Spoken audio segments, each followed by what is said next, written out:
எதிர்பார்ப்புகளை அதிகரித்த காஞ்சனா 4ஆம் பாகம் அறிவிப்பு. ராகவா லாரன்ஸின் காஞ்சனா படத்தின் 4வது பாகம் விரைவில் உருவாக உள்ளதாக செய்திகள் வந்துள்ளன.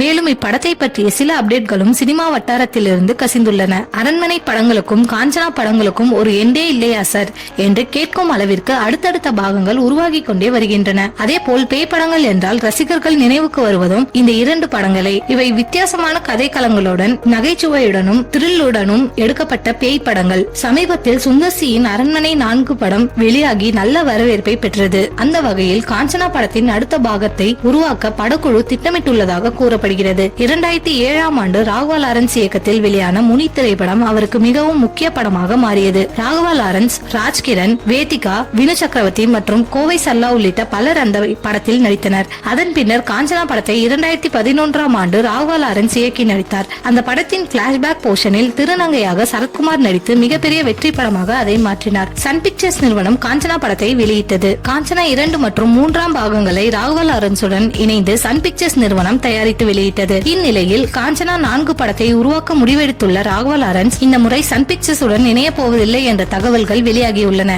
இன்னொரு ஸ்பெஷலாக கேப்டன் காட்சியை AI மூலமாக கொண்டு வர திட்டமிட்டுள்ளார்களாம். விஜயகாந்த் குடும்பத்தினரிடம் நெருங்கிய நட்பில் இருந்து வருபவர் லாரன்ஸ். கேப்டன் மகன் சண்முக பாண்டியன் படத்தில் நடிக்க இருக்கிறார். காஞ்சனா 4ஆம் பாகத்தில் கேப்டன் காட்சியை கொண்டு வர குடும்பத்திடம் அனுமதி பெறுவார் என எதிர்பார்க்கப்படுகிறது. இதனை பற்றி அதிகாரப்பூர்வ தகவல் வெளியாகவில்லை.